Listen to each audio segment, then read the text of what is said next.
당신이 찾던 무서운 이야기 고비의 TV.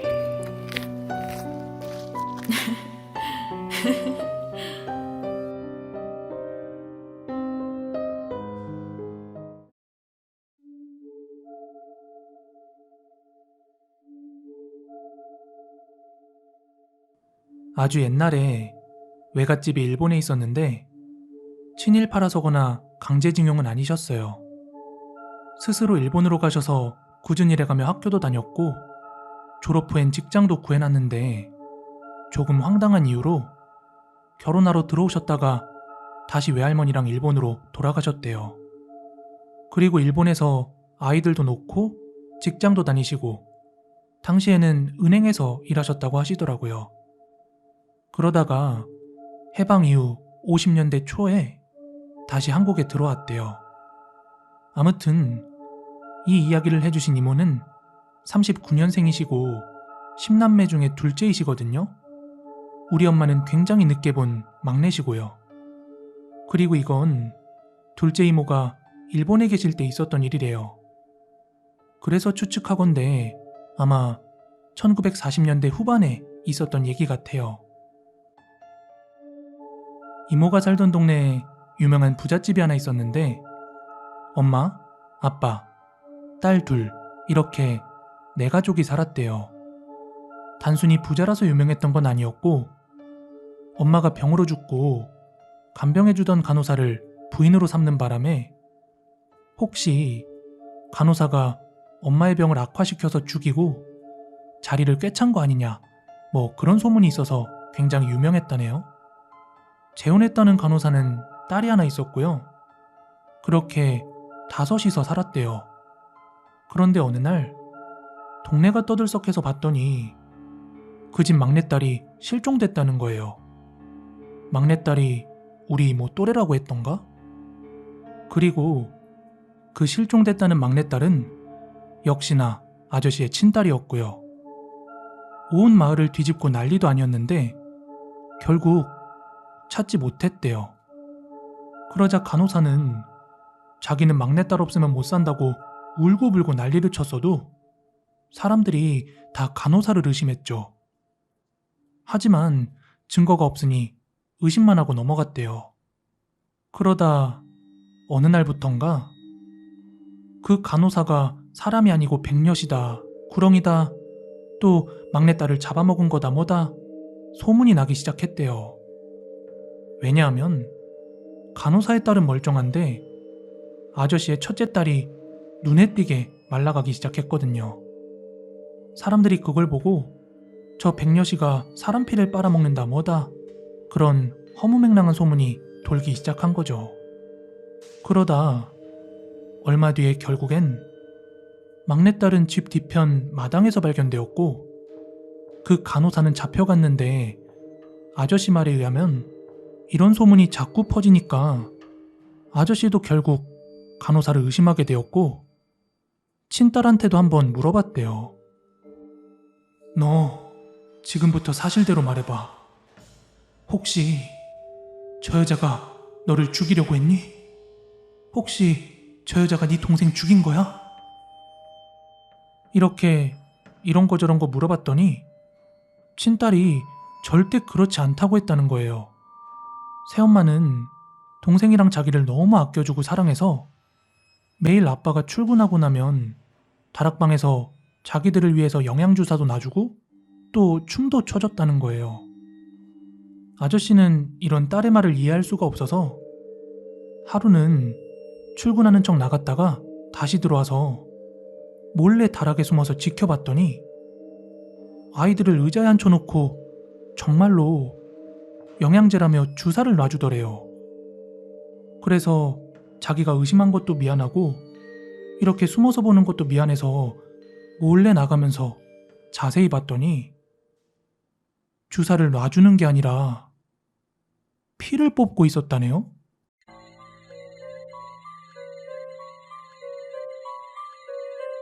그리고 마치 굿하듯이 간호사랑 간호사 딸이 방방 뛰는데 그게 사람 죽으라는 굿인지 아니면 자기들이 사람을 죽게 만들고 있으니까 자기들을 보호하려는 곳인지 뭐 그런 건 모르겠지만 애 앞에서 뭔가 방방 뛰며 굿 같은 걸 했답니다.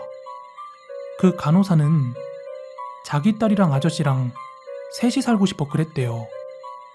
자기가 간병하러 왔을 때 봤던 그 단란한 가정의 모습이 부러웠다나? 그 이후에 결국 그 아저씨는 딸이랑 이사를 가버렸대요.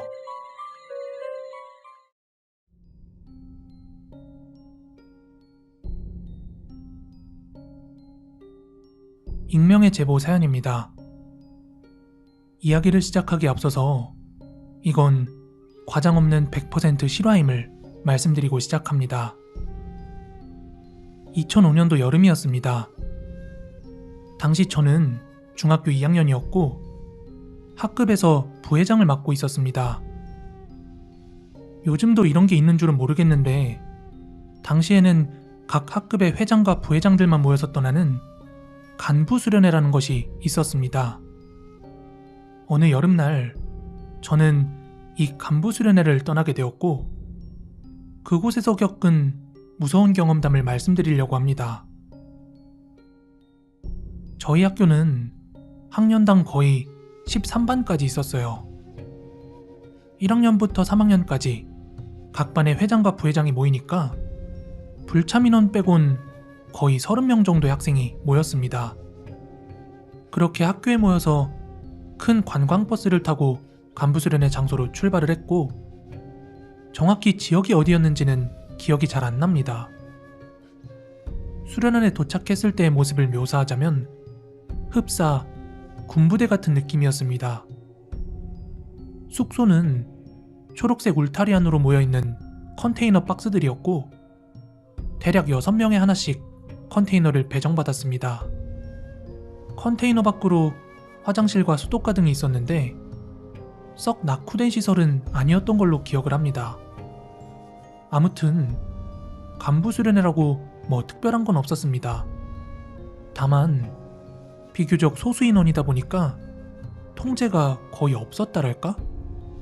그렇게 수련원에 도착한 이후에 서바이벌 게임도 하고 사륜 바이크도 타고 그런 즐거운 활동들을 하다가 어느덧 밤이 깊었습니다. 저는 다른 반 아이들과 컨테이너에서 핸드폰 게임을 즐기고 있었어요. 그리고 몇몇 3학년 형들은 밖에서 RC카 같은 걸 가지고 놀기도 하더라고요. 그러던 중 갑자기 3학년 전교 학생회장 형이 숙소 문을 벌컥 열더니 그 방 중앙에 피자를 던져 놓으면서 얘들아, 이거 저녁 간식이다. 맛있게 먹고 정리 잘하고 그리고 내일 일정 있으니까 적당히 놀다 자. 실컷 간식을 먹고 나니 시간은 자정쯤이 되었습니다. 다른 컨테이너에도 불은 켜져 있었는데 아까보단 사뭇 조용해진 분위기였죠. 그때 같은 방에 있던 다른 반 회장아이가 이런 제안을 하더라고요. 얘들아, 우리 담력 테스트 삼아서 아까 서바이벌 하던 곳 거기 한 바퀴 둘러보고 올까? 당시 서바이벌장이 시가지 전투를 재현해 놓은 것처럼 되어 있어서 나름 그럴싸하더라고요. 그래서 다들 심심했던 차에 다 같이 한번 가보자고 의견을 모았고 다른 방 컨테이너 불이 서서히 꺼져갈 무렵 저희는 숙소를 벗어나 서바이벌장을 향해 조용히 걸어갔습니다. 그런데 도시 촌놈들이 어딜 가서 산짐승 소리 같은 걸 들어봤겠어요. 산 언덕에서 고라니 비명소리랑 올빼미 소리 같은 거 들리는데 진짜 오싹하더라고요. 그리고 한 5분 10분 정도 걸어서 서바이벌장 입구 쪽에 도착을 했습니다. 그리곤 페인트가 잔뜩 묻어있는 그 건물들을 하나씩 둘러보면서 주변을 걷기 시작했습니다. 야, 이거 페인트인데 완전 피 같지 않냐? 열나 무섭다. 에휴, 나는 우리 숙소에 없는 거 들킬까봐 그게 더 무서운데? 그렇게 잔뜩 긴장하곤 후레쉬를 비추며 걷고 있는데 바로 그 순간 시가지길 정면 저 멀리 산능성이에서 지금도 믿기 어려운데 하얀 소복을 입은 여자가 미친 듯이 다다다다다 달려오는 겁니다. 거기 있던 6명 모두는 그 소복의 여자를 보고 혼비백산하며 막 반대로 뛰기 시작했는데 저는 당황한 나머지 뒤처지며 넘어지고 말았습니다. 공포감은 극에 달했는데 애들은 미친 듯이 뛰어 이미 한참 멀어져 있었고 저는 무서운 마음에 근처 모형 건물 안으로 들어가 숨어 있었습니다.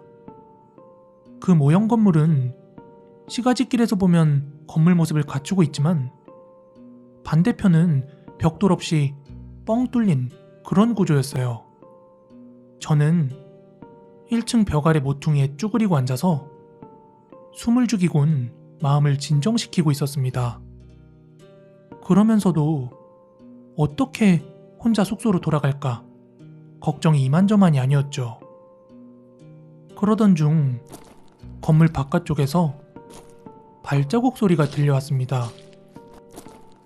제 머리 위로 뻥 뚫린 창은 있었지만 차마 바깥을 볼 수가 없으니 그게 저를 데리러 온 애들인지 아니면 아까 멀리서 뛰어오던 그 귀신인지 알 길이 없어서 그냥 숨을 죽이고 있었습니다. 그러다가 저희 반 반장이 저를 찾으며 제 이름을 부르더라고요. 지훈아, 어디 있어? 대답 좀 해봐. 지훈아. 저는 반가운 마음에 몸을 일으켜 건물의 뚫린 창으로 바깥을 보았습니다. 그와 동시에 저는 친구에게 대답을 하려다가 그만 기절을 하고 말았습니다. 그때 창문 너머로 제가 본 것은 길 중간에 서 있는 하얀 소복의 여자였는데요. 친구의 목소리로 제 이름을 부르면서 창 쪽을 보며 입술이 찢어져라 웃고 있었습니다.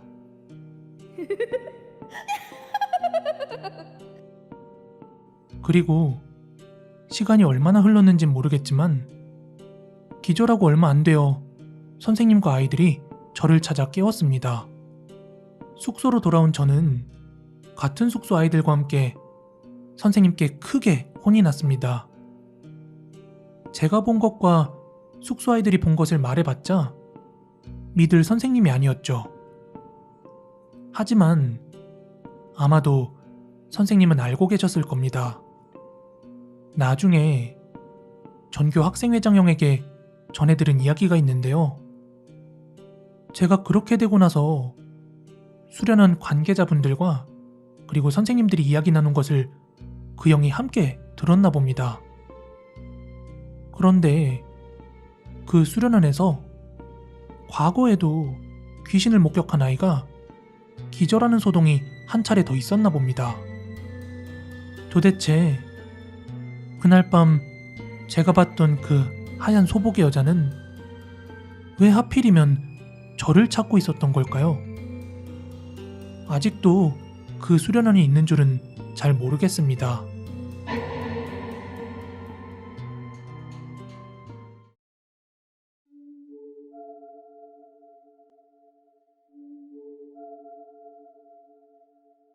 이 일은 10년 전쯤의 일입니다. 20대 대학생이었던 저는 방학을 맞아서 여자친구와 같이 전라북도 군산으로 여행을 갔습니다. 며칠간의 여행이었는지는 저도 기억을 못하고 여자친구도 기억을 못합니다. 이건 첫날 있었던 모텔에 대한 이야기예요. 저희는 여행 계획 없이 군산 버스터미널에 도착을 했는데 날이 저물고 서로 피곤해서 버스에서 내리자마자 터미널 근처에 있는 한 모텔을 잡았습니다. 단순히 숙박이 목적인지라 이것저것 따지지 않고 그냥 근처에 있던 숙박업소로 들어갔던 게 화근이었죠. 모텔에 들어가고 나서 씻고 난 뒤 꿀잠을 자고 있었는데 잠깐 잠에서 깨고 말았어요. 옆에서 자고 있던 여자친구가 뒤척이면서 일어났는데 그 기척에 저도 살짝 깨고 만 거죠. 그렇게 눈을 뜨니 여자친구가 침대 옆을 돌아서 화장실로 가는데 순간 그 뒤로 검은색 그림자가 여자친구를 뒤따라가는 게 보였습니다. 여자친구의 그림자가 아니라 손발이 따로 움직이는 검은 그림자였어요. 눈, 코, 입만 없었지 흡사 사람과 똑같았습니다. 전 귀신도 믿지 않고 과학적 근거가 없는 현상을 믿지 않았지만 지금 이 순간만큼은 느낌이 이상했어요. 그 순간 잠이 확 달아난 저는 침대에서 뛰쳐나가 바로 화장실로 가서 문고리를 돌렸는데 문이 열리지 않았습니다. 그리고 그 안에서 어떤 중년 남자의 웃음소리가 들렸습니다. 저는 여자친구의 이름을 외치며 문을 열라고 소리쳤지만 안쪽에서는 아무런 대답도 없었고 문은 열리지 않았습니다. 그래서 어깨로 문을 밀어서 문을 부셨는데 여자친구는 온데간데 없는 텅 빈 화장실 뿐이었죠. 그리고 저는 다시 침대로 발길을 돌렸습니다. 그런데 여자친구가 침대에 서서 저를 바라보며 입이 찢어질 듯 미소를 보이고 있었습니다. 2년 가까이 사귀었는데 그런 표정은 진짜 처음 보았고 미친 듯이 소름이 돋더군요. 그렇게 웃고만 있지 의식이 없는 여자친구를 눕혀 잠을 재웠고 저는 뜬 눈으로 밤을 지새우곤 동이 트자마자 여자친구를 깨워서 그곳을 빠져나왔습니다. 모텔을 나가면서 여자친구에게 물어보니까 기억나는 게 전혀 없다고 합니다. 저는 여자친구가 겁을 먹을 것 같아서 그 이상 말을 하지 않았습니다. 나중에 알아보니까 그 모텔은 오픈한 뒤로 살인사건과 자살사건이 수차례 일어났던 그런 모텔이었습니다.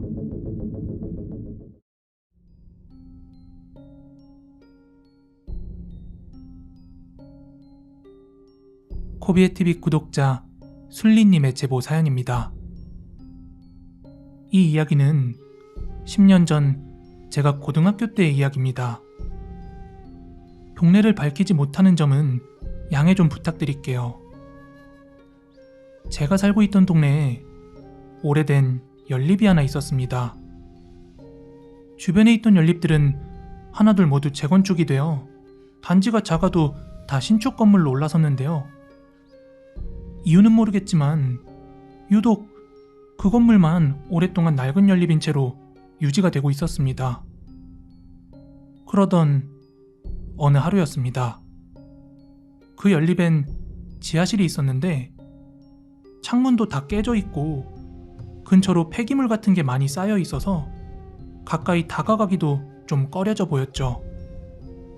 오래전 초등학교 때는 그 건물에 같은 학교 동창아이가 살고 있어서 지하실에 한번 내려가 본 적은 있었는데 그때도 사람이 살았었구나 싶은 그런 먼지 쌓인 오래된 빨래 건조대? 요런 것만 방치되어 있었어요. 그러니까 그 지하실에 사람이 없었던 게 꽤 오래된 모양입니다. 아무튼 저희 집과는 반대 방향이라 자주 지나칠 일은 없었는데 어느 날 밤이었습니다. 야간 자율학습이 끝나고 친구네 집 앞 공원에 들렸다가 늦게서야 집으로 돌아가는 길이었죠. 늦은 밤 무서운 마음에 빠른 걸음으로 주변을 살피며 걷고 있었는데요. 바로 그 연립 앞을 지나고 있을 때였습니다. 저기 잠깐 나 좀 도와줘봐. 중년 여성의 목소리가 들려왔는데 그 목소리가 어디서 나나 두리번거리다 보니까 그 지하실 깨진 창 안에서 웬 아줌마가 고개를 바짝 붙이고 말을 거는 거예요.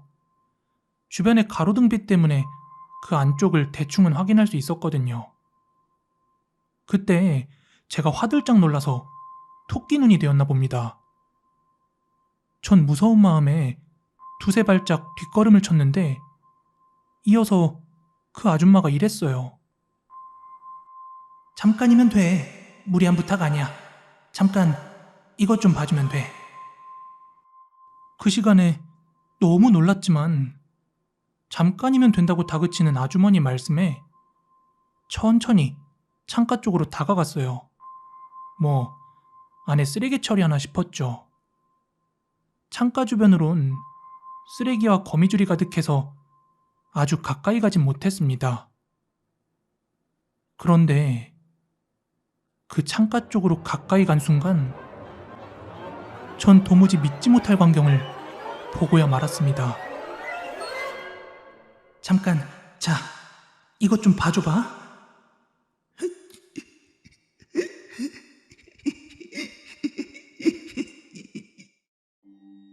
아니, 갑자기 활짝 웃더니 달려있던 밧줄에 목을 매달고 온 저항도 없이 둥둥 매달려 있는 거예요. 도대체 내가 지금 뭘 본 거지? 전 비명을 지르며 그대로 집까지 내달렸습니다. 곤히 주무시고 계시던 부모님들도 다 놀라서 일어나셨고 그때 저는 숨을 헐떡이면서 제가 본 걸 설명했습니다. 지금 저기 연립 지하에 어떤 아줌마가 목을 매달았어.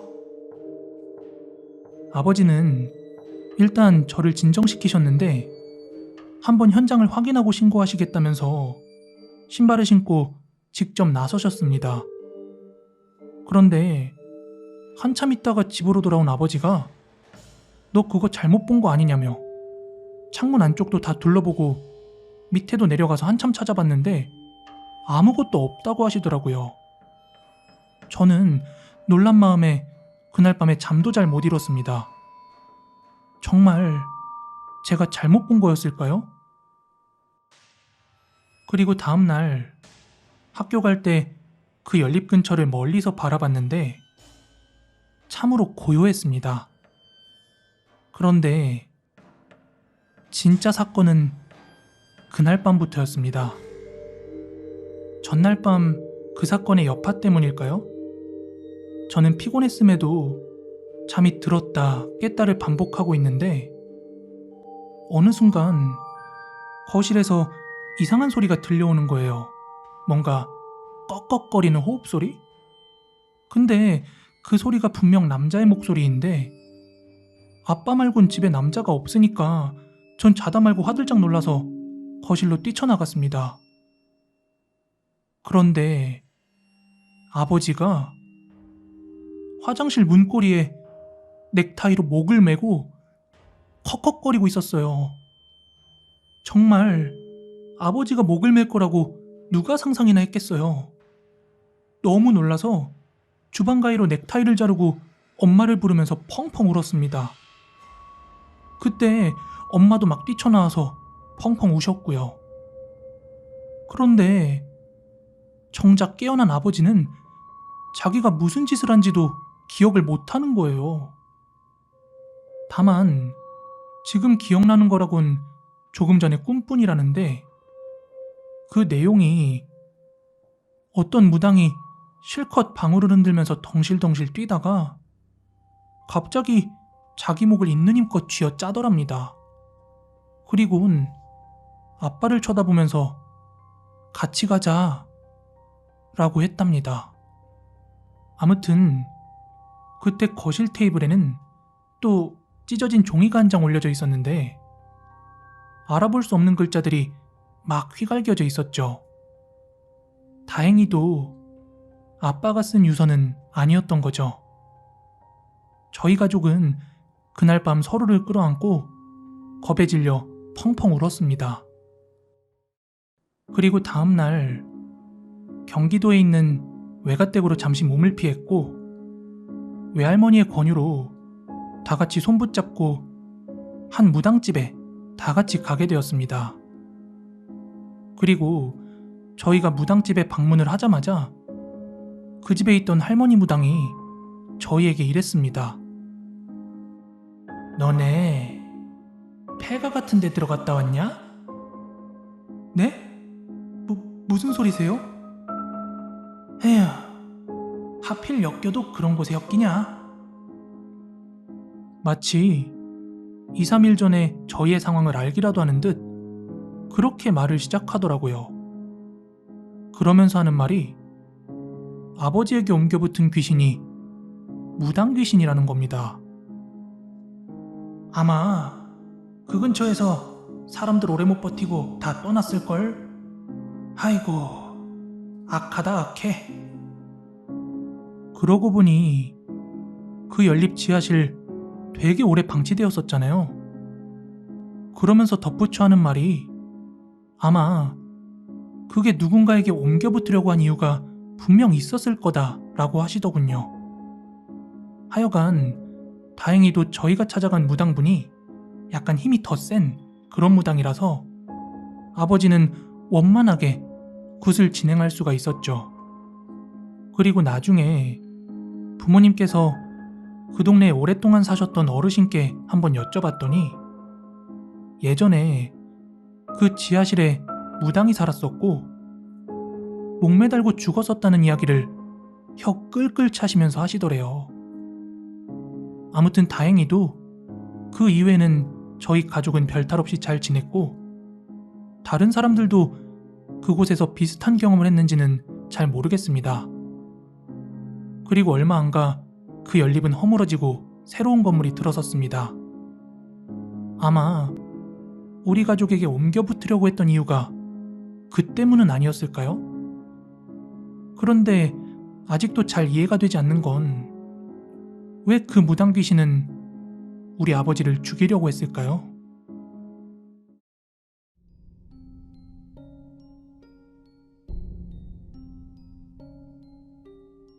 제가 유년 시절을 보내던 곳은 전라남도 목포에서 배를 타고 약 1시간 30분 정도를 가면 나오는 다도해의 섬들 중에 하나였습니다. 제가 이곳에서 중학교까지 졸업을 했는데요. 제가 초등학교 5학년 때 이맘때쯤이었습니다. 당시 친하게 지내던 친구 녀석과 방학과 함께 멀어지게 되자 친구 녀석이 저를 자기 집으로 초대했습니다.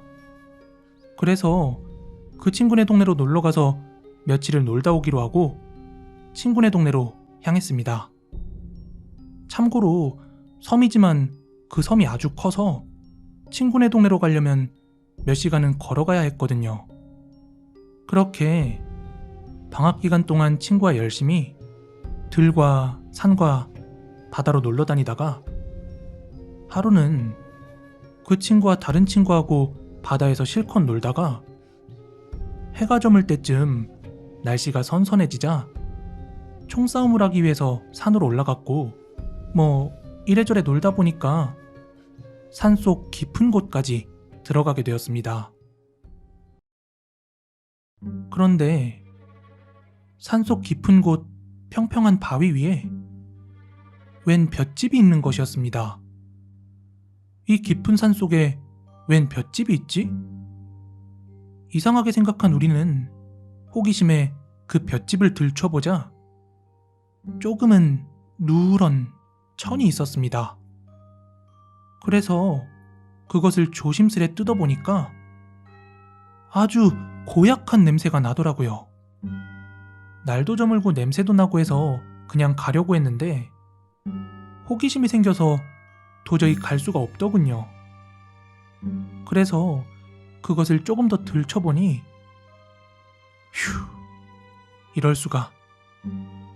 그 안에서 잡히는 건 하얀색 뼈다귀가 손에 잡히는 것이었습니다.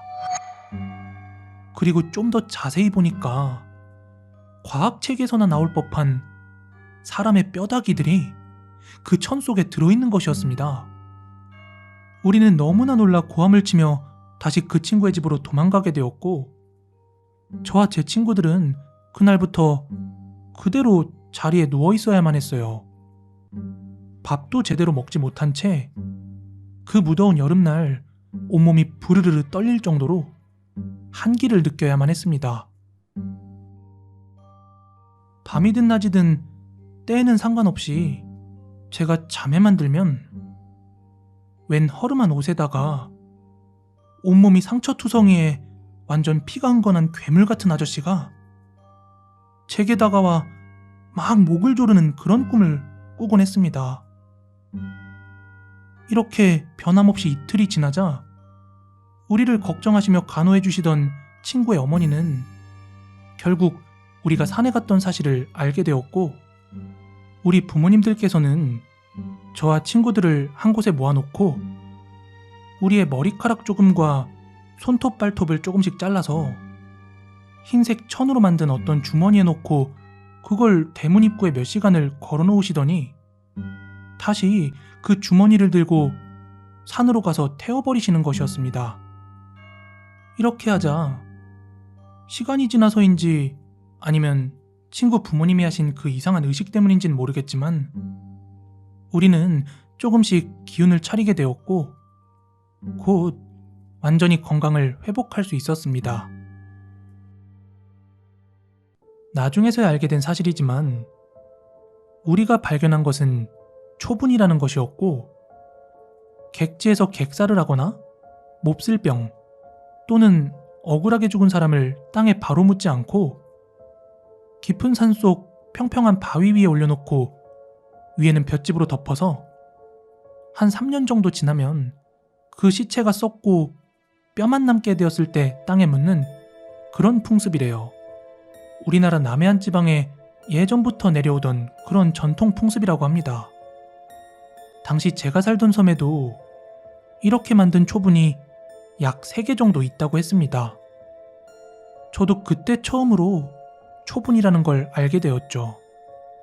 옛날에 할아버지 때는 섬에서 자주 볼 수 있었지만 제가 초등학생이었던 그 당시에는 현대화가 진행 중이라 섬에서도 잘 보기 힘들었고, 대부분 사람이 죽으면 상여에 실어서 산속 땅에 묘지를 만들었거든요. 그런데 친구 어머니의 말씀이 그렇게 죽은 사람을 초분으로 만들어 놓으면 영혼이 극락에 가지 못하고 구천을 떠돌게 되는데, 우리가 그 영혼을 건드려서 아마 우리를 따라 내려온 것이고, 우리의 머리카락과 손발톱을 깎아 매달아 놓은 것은 우리 신체 일부를 잘라 주머니에 담아 매달아 놓으면 귀신이 그걸 우리로 착각해서 그 주머니를 대신 데려가게 하고 우리는 안전하게 남는 것이라고 말씀하셨습니다. 그리고 앞으로는 그런 초분 옆에는 절대 가지 말라고 꾸중을 하셨습니다. 심지어 어른들조차도 초분에 가기를 꺼려하고 그 초분의 볏짚을 1년에 한 번씩 바꿔주기 위해서 가까운 가족 이외에는 절대 접근하지 않는다고 하시더군요. 아울러 다른 섬에서는 시체를 산속 깊은 곳에 우리처럼 바위에 올려놓지 않고 소나무에 매달아 놓는 그런 섬도 있다고 들었습니다. 정말 엽기적이란 것이 바로 이런 것이 아닐지요. 그래서 지금도 전 족발 같은 것을 별로 좋아하지 않습니다. 족발을 먹을 때 나오는 돼지 뼈다귀가 꼭 그때 봤던 뼈다귀들과 되게 비슷하게 생겼기 때문이에요.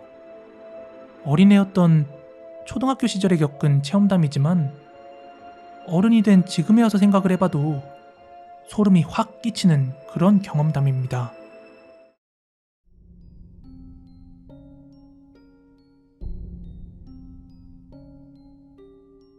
코비에TV 구독자 은정님의 제보 사연입니다. 사연 제보에 앞서 저는 영매 체질입니다. 잘 아시겠지만 무당 체질과는 조금 달라서 주변에 관련된 일을 하는 사람들이 있으면 그저 같이 보고 느끼는 정도이죠. 그래서 저는 이사할 때 절대로 근처에 무당이 산다거나 절이 가까이 있거나 하는 그런 곳은 피합니다. 무당집이나 점 같은 것도 잘 보러 가지 않아요. 같이 느껴서 너무 힘들거든요. 저는 초등학생 때 도깨비터에 살았습니다.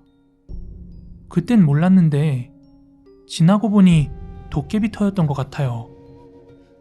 엄청 잘 나가던 아버지 사업도 갑자기 망하시고 건강체질이셨던 할아버지도 그 집에 들어오면서 병이란 병은 다 앓고 돌아가셨고요.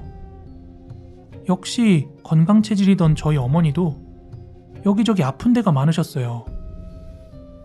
할아버지는 이미 돌아가셨지만 엄마는 이사하고 나서 다시 건강을 회복하고 잘 지내고 계십니다. 하여튼 그 집에 살면서 저는 너무나 고통스러웠습니다. 먼저 제가 어릴 때 아주 크게 아팠던 적이 있어요. 그때는 병원을 가도 원인을 알 수 없으니까 해열제랑 뭐 이런저런 약들만 받아 먹었고요. 앓고 나서도 정신을 못 차리는 날이 거의 한 달이 다 되어 갔으니까요.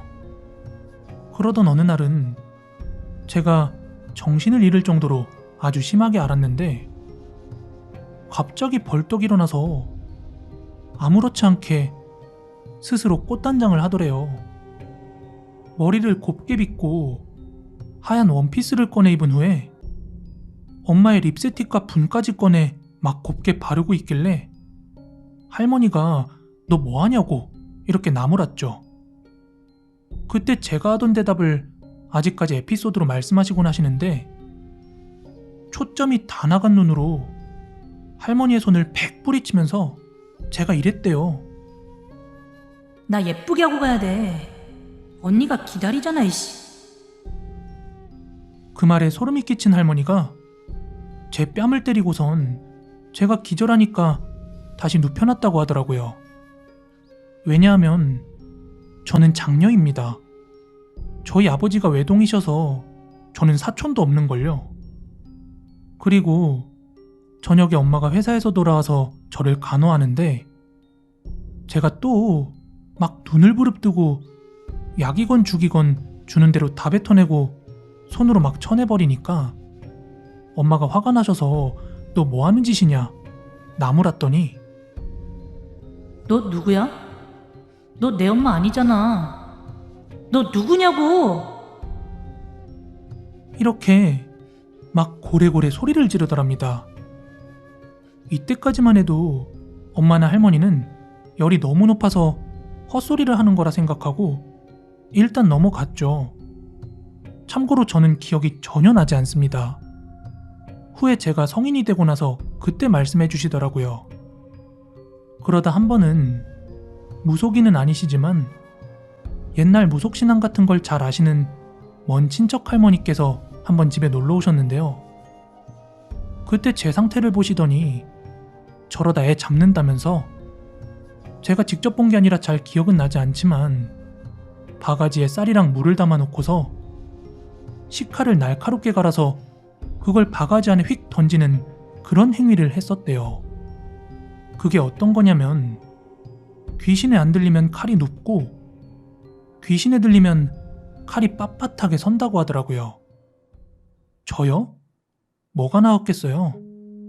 칼이 빳빳하게 서다 못해 시퍼렇게 날이 서 있었다니까 말 다 했죠. 그렇게 그 할머니께서 일종의 비방 같은 걸 해주시고 가셨는데 타이밍이 그랬는지 아니면 진짜 효과가 있었던 건지 신기하게도 그러고 얼마 뒤에 감쪽같이 나와서 잘 지내고 있었습니다. 그리고 그때부터였네요. 사람이 아닌 것이 보이기 시작한 게요. 당시 할아버지는 병원에 계시고 할머니는 병간호를 하셨고요. 그리고 부모님은 맞벌이를 하셔서 집에 혼자 있거나 남동생과 둘이 있는 시간이 많았더랬죠. 저 혼자 있을 때는 수시로 봤습니다. 그 소름 끼치는 여자의 모습을 말이죠. 그 집이 2층 50평대였나? 꽤 큰 주택이었고 저희가 집주인이었습니다. 1층 두 곳은 세를 놨었고요.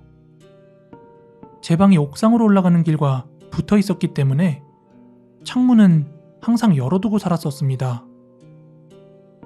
그 소름 끼치는 젊은 여자는 제가 혼자 있을 때만 유독 저를 괴롭혔습니다. 늘 제 귓가를 맴돌면서 너 자지 말고 나랑 놀자. 창문으로 지금 당장 나와. 어서. 이렇게 말을 걸며 속삭이는 건 부지기수고 안방 쪽창문에 얼굴을 들이대고 제가 뭘 하는지 항상 관찰하기도 했습니다. 얼굴은 돌아가지 않고 눈동자만 저를 따라다니곤 했어요.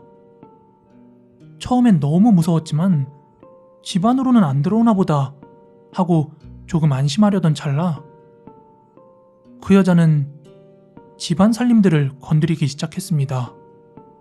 침대 아래에 틈이 좀 있죠?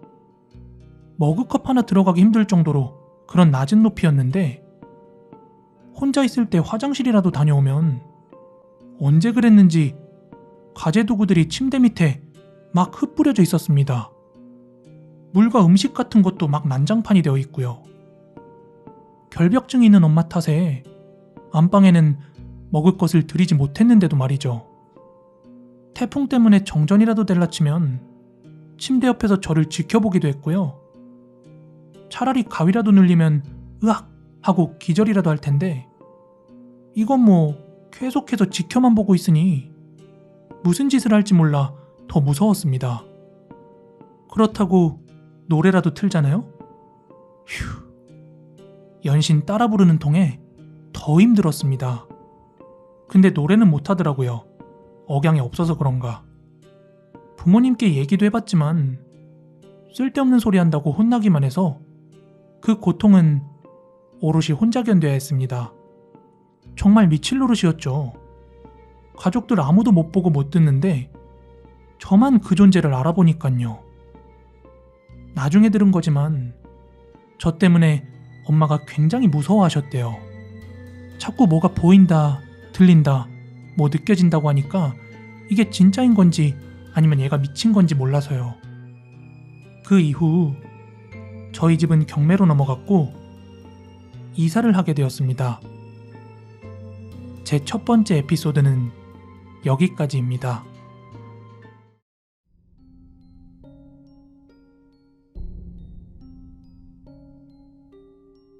때는 20살이 되던 늦여름 8월 말쯤입니다. 제 친한 친구놈 하나가 어릴 적부터 태권도장을 다녀서 자연스럽게 태권도장에 종종 놀러 다녔죠. 물론 태권도를 배우진 않았습니다.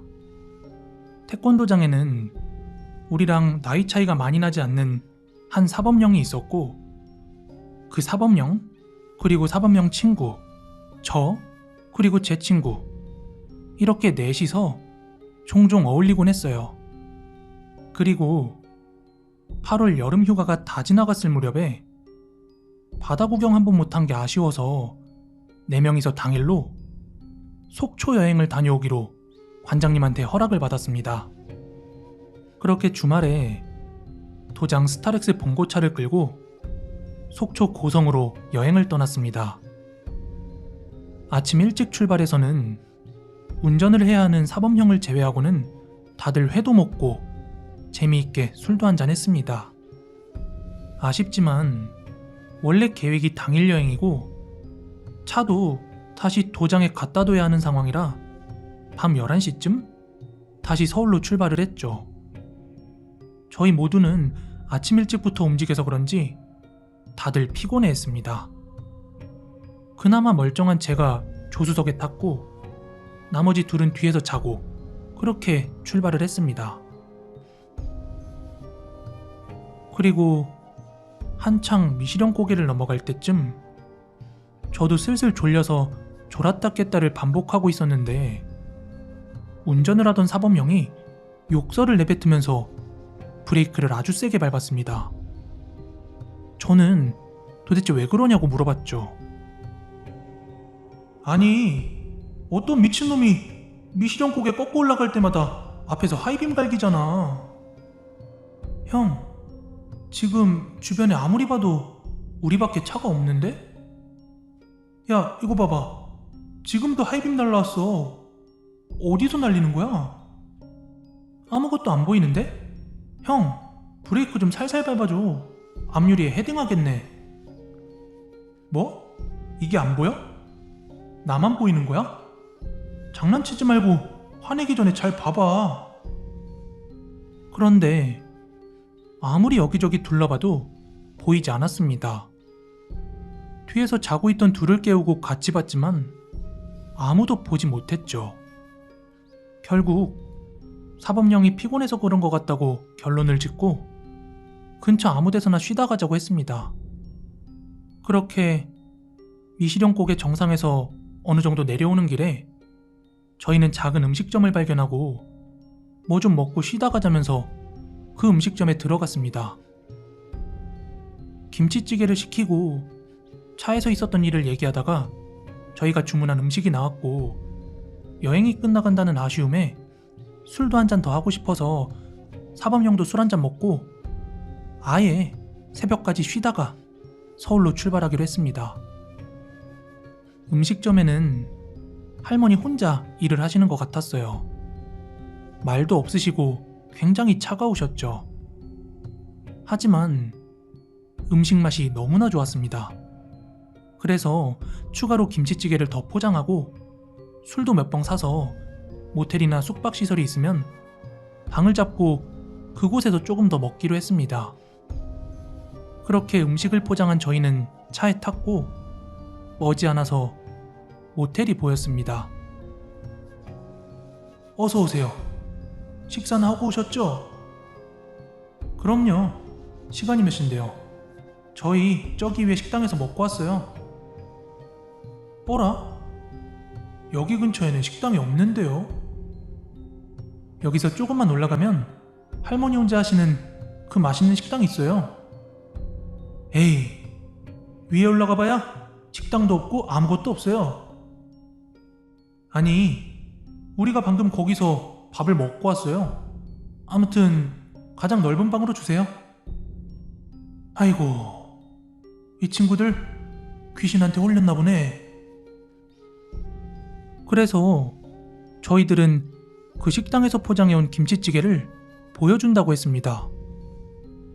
차에 두고 왔나 싶어서 차로 갔지만 김치찌개는 보이지 않았습니다. 모텔 사장님은 귀신한테 홀렸다며 저희를 믿지 않으셨습니다.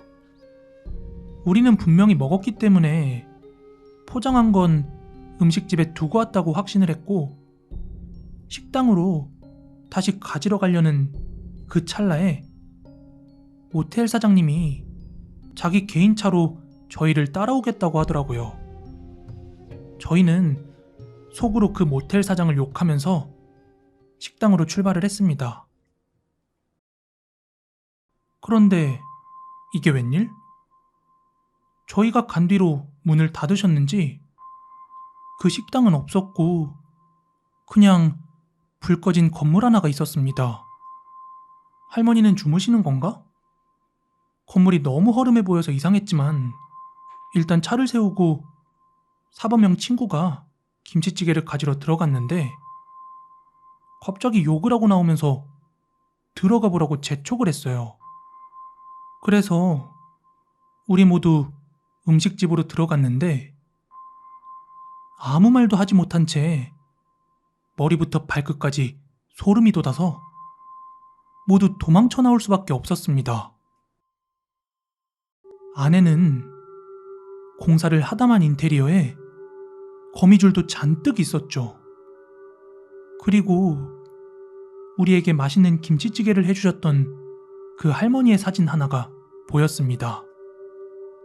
그렇게 다들 말없이 차에 올라탔는데 뒷좌석 안쪽에 빈 뚝배기 그릇이랑 소주병이 다 뜯어져서 검은 봉다리 속에 들어있는 걸 보고 그걸 냅다 밖에 집어던져버리고 그 음식점을 서둘러 떠났습니다.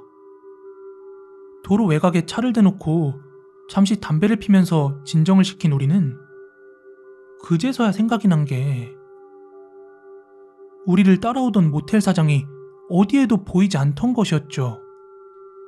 뭔가 걱정도 되고 언제부터 사라진 건지 생각이 나질 않아서 저희는 다시 모텔 쪽으로 갔는데 분명히 있어야 할 모텔 건물이 없었습니다.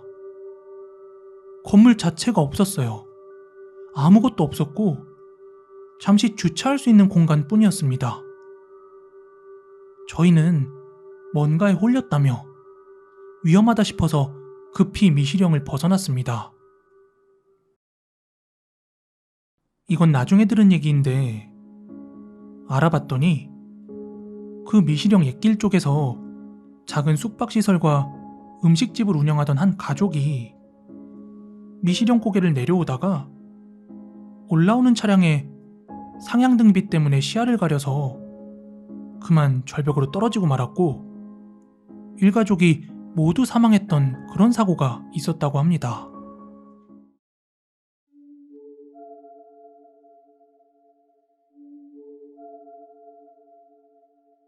제 친구들이 저희 집에 놀러 왔을 때였습니다. 그날 모인 친구들은 저와 언니까지 포함해서 모두 7명. 우리들은 한참 동안 재미있게 놀다가 한 친구의 제안으로 각자 무서운 이야기를 하게 되었습니다. 특히 저희 언니와 저는 여자임에도 불구하고 약간 낮은 중저음의 목소리를 가진 터라 무서운 이야기를 하기에는 정말 제격이었고 게다가 저희 언니는 그때 하필 목감기까지 걸려 있었습니다. 가래 끓는 중저음의 여자 목소리. 정말 무서운 이야기에 가장 잘 어울리는 목소리였습니다. 아무튼 우리는 모두 침을 꼴깍 삼키며 언니의 무서운 이야기에 빠져들었습니다. 너희들 이거 진정하고 들어? 이거 듣고 있는 너희들 뒤에 아까부터 어떤 할머니 서 있어. 그렇게 한 명 한 명 무서운 이야기를 하다가 얼떨결에 저녁을 먹고 잠이 들었습니다. 그런데 한밤중이었습니다. 자고 있었는데 갑자기 배가 아픈 겁니다.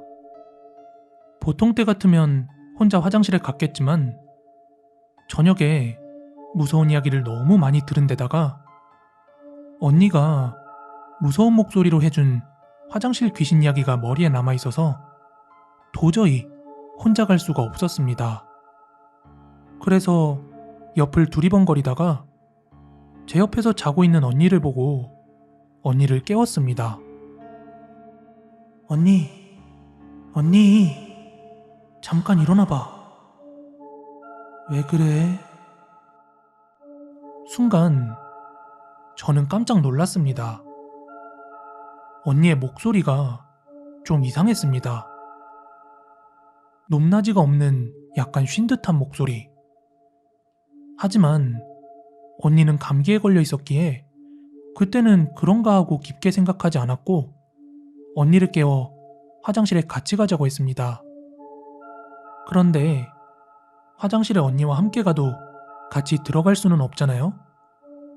그래서 언니는 밖에서 기다리고 저는 안에서 용변을 보고 있었는데 갑자기 아까 전에 했던 무서운 이야기 중에 화장실 이야기가 떠오르면서 등골이 서늘해지는 겁니다. 저는 언니를 불러서 노래를 좀 불러달라고 했죠. 언니, 나 무서워서 그런데 노래 좀 불러주라. 알았어. 엄마가 선 그늘에 굴 따러 가면 아기가 혼자 남아 집을 보다가. 그런데 절 놀리는 건지 뭔지 하필이면 언니가 제가 가장 무서워하는 노래를 부르는 겁니다. 저는 언니에게 계속 부르지 말라고 했지만 언니는 무시하고 계속 섬지박이를 부르는 거예요. 하지 말라고 해도 계속 부르는 탓에 저는 무서움을 겨우겨우 참다가 일을 마치고 화장실 밖에 나와서 다시 잠자리에 들었습니다. 그런데 아침에 일어나 보니 분명히 제 옆에서 잠들어 있었던 언니가 없는 것입니다. 그때만 해도 일찍 일어났나 보다 이렇게 생각을 하고 다 같이 아침을 먹고 있다가 어젯밤 일이 떠올라서 같이 밥을 먹고 있던 언니에게 말했습니다. 언니, 어제 화장실 같이 가준 건 고마운데 왜 하필 섬지박이 그 노래를 부르냐? 무섭게 시리. 그런데 언니의 말은 야, 뭔 소리야. 나 어제 안 그래도 좁은 방에 니들 자는데 방해될까봐 너네 잔 다음에 바로 내 방 와서 잤어. 그리고 내가 미쳤다고 한밤중에 그 노래를 부르냐? 그게 얼마나 소름 돋는 노랜데. 이러는 것이었습니다.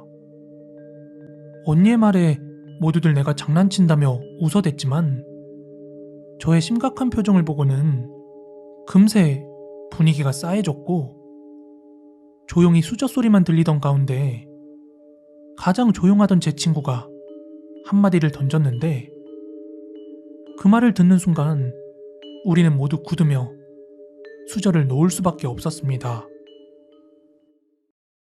혜지야, 사실은 내가 어젯밤에 물 마시러 부엌에 가다가 화장실 앞을 지나갔는데 너 혼자 화장실에서 뭐라고 계속 중얼거리더라. 밖엔 아무도 없었는데 꼭 누군가 있는 것처럼 말이야. 언니, 나 무서워서 그런데 노래 좀 불러주라. 알았어.